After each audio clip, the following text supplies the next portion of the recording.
I had shown the Laplace transform of sine theta and cos theta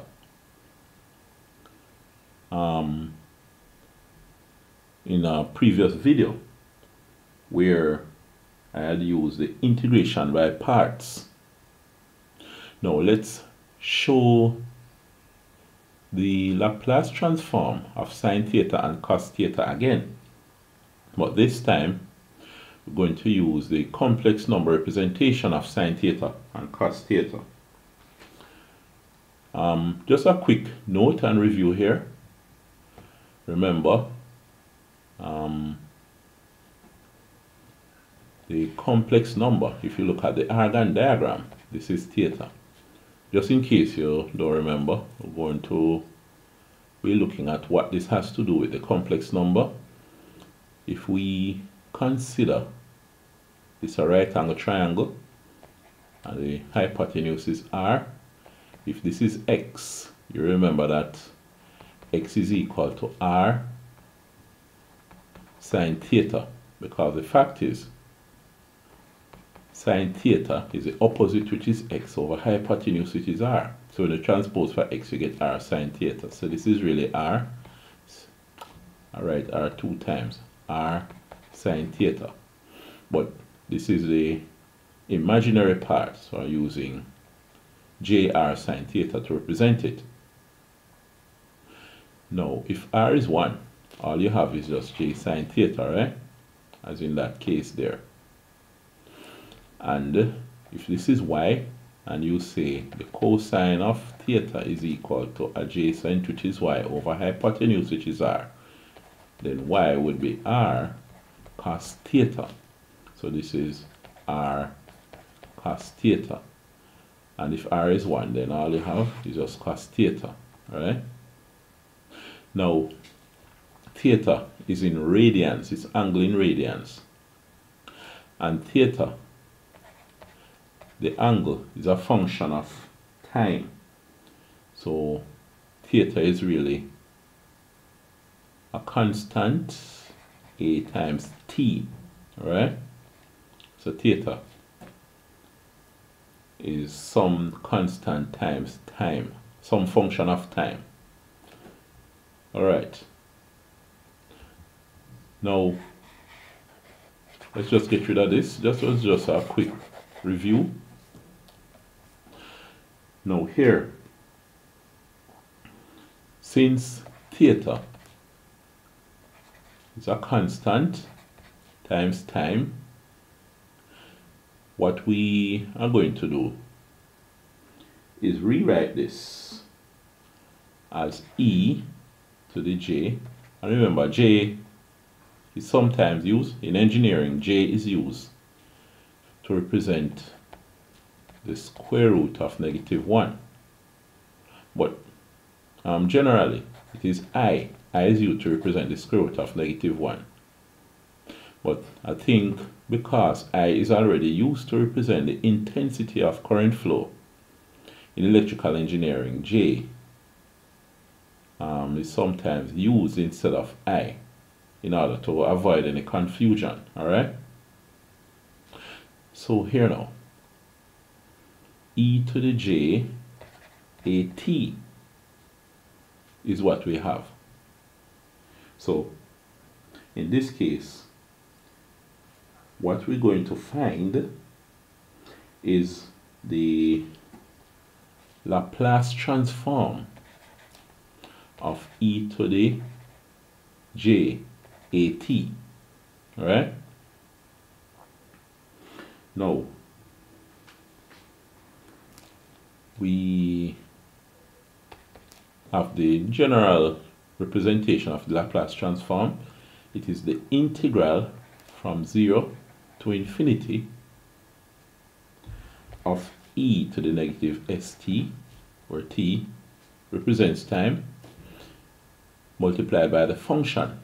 In this case, it is e to the j at, all right, dt. We're integrating with respect to t. Now, let's use our knowledge of the laws of indices to combine these. What we have is the integral from 0 to infinity of e to the negative. Alright, let's put this as, first of all, as negative st plus j at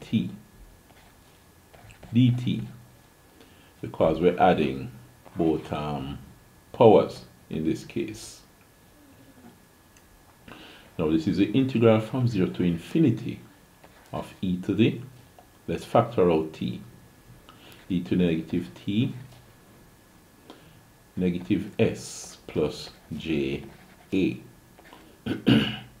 dt. Now here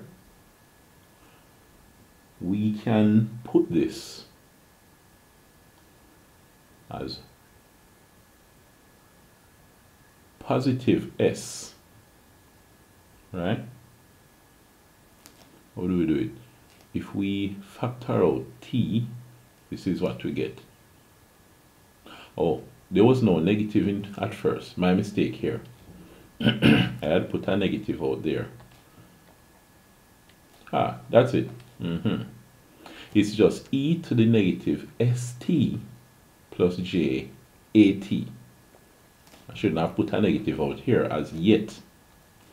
Move too quick in that case. Now, here, we factor out the t, and we have t negative s plus j a. Right, that's what we have now. Now, of course, what we can do is factor out a negative 1, right? Because we want to have e to the negative something here. Now, if we make this the integral from 0 to infinity of e to the negative t, what we're doing is multiplying the outside of the bracket by negative 1. We must also multiply the inside of the bracket by negative 1. So it's negative 1 times t, and inside the bracket, but just before we do that, just to avoid any confusion, remember, if we multiply by negative 1 times negative 1, t outside the bracket, we have inside the bracket s plus j a. See that? Negative 1 by negative 1 is positive 1. So we can do this. Now take this negative 1 and multiply by what is inside the bracket. Because remember, we want an e to the negative.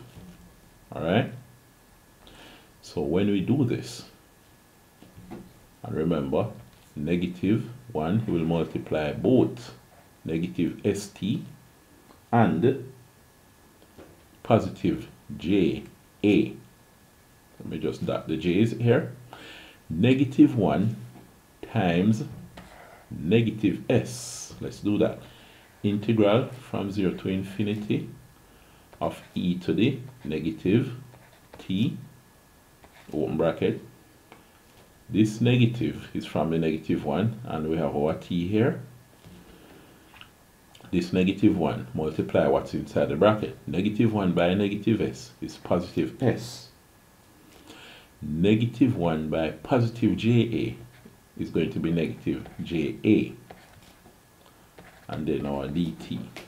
See that? So that's what happened there. Now, let us integrate this. Let us do our integration. What we have here can be integrated using substitution, right? If you make u be negative o open bracket s minus ja close bracket. But if you have done many integration by substitution like this, you would be able to recognize quickly that what we would have after we integrate is e to the negative t s minus ja divided by, and it's going to be negative s minus ja, because remember we're integrating with respect to t, all right? And then we include our boundaries 0 to infinity, all right? Now what we have here is really e to the negative t s minus ja multiplied by 1 over negative s minus ja. See that? So we can factor out and put 1 over negative s minus ja outside the bracket. Alright?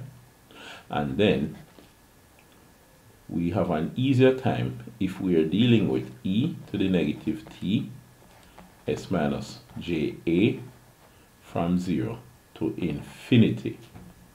Alright? Now, here we have our negative 1 over s minus ja. But how does this part go?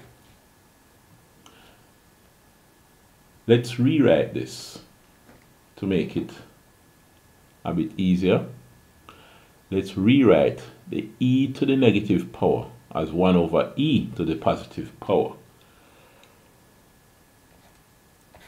So this is 1 over e to the positive t s minus ja, going from 0 to infinity. See that? So I have negative 1 over s minus ja, and then we're going to include our boundaries. In the first case, t is infinity, right? So what we're doing is having e raised to the infinity times s minus ja. So it's 1 over e to the infinity times s minus ja, but infinity times s minus ja is just infinity. So it's e to the infinity minus 1 over. Then we include the 0. It's going to be e to the 0 times s minus ja, which is just e to the 0, right? Now, we have negative 1 over s minus ja times, now what we have inside the bracket is that 1 over infinity is going to be 0. So it's 0 minus e to the 0 is 1. The 1 over 1 is just 1. So what we have is negative all of this multiplied by negative 1. And that will give you a positive 1 over s minus ja. Alright, so how do we deal with this? How do we go forward with this? Here we have 1 over s minus ja, which is a complex number. If you remember your complex number, what you can do is multiply both top and bottom, both numerator and denominator, by the conjugate of s minus ja to see what comes out from this. So we have s plus ja up top divided by s plus ja down the bottom. You see that? So up top we have s plus ja over, alright, s times s is s squared, s times ja is plus s ja, negative ja times s is minus s ja minus ja times ja is j squared a squared. Alright? So it's s plus ja over, now this part will disappear. It's sja minus sja minus itself. Now we have s squared minus, but what we have here, j is the square root of -1, and then we square it, right?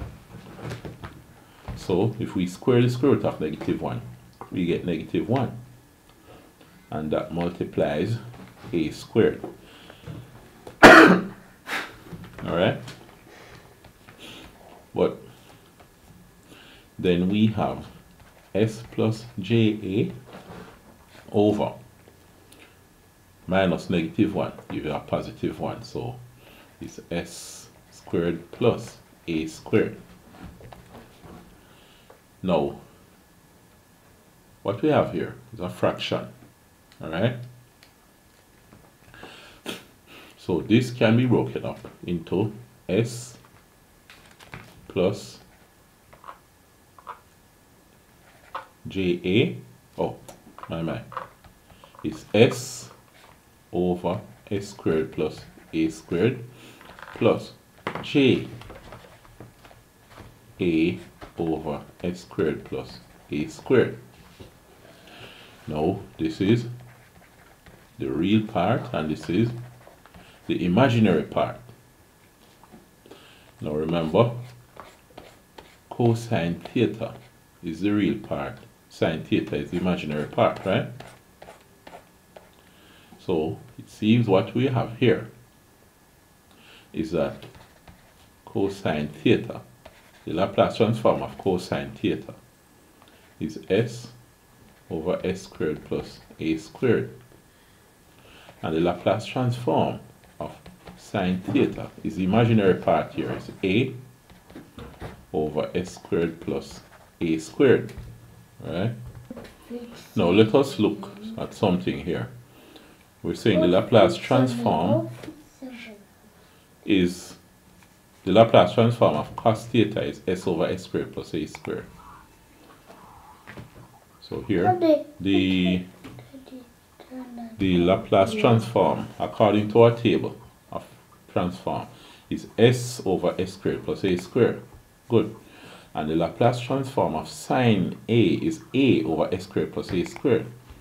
We have Laplace transform of sine at, is a over s squared plus a squared.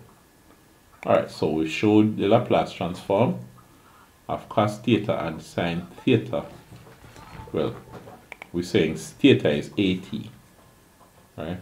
Theta is the same thing as at. So rewriting it to match what we have in the table here, what we say is the Laplace transform of cosine at is s over s squared plus a squared, since theta is at, and the Laplace transform of sine at is a over s squared plus a squared.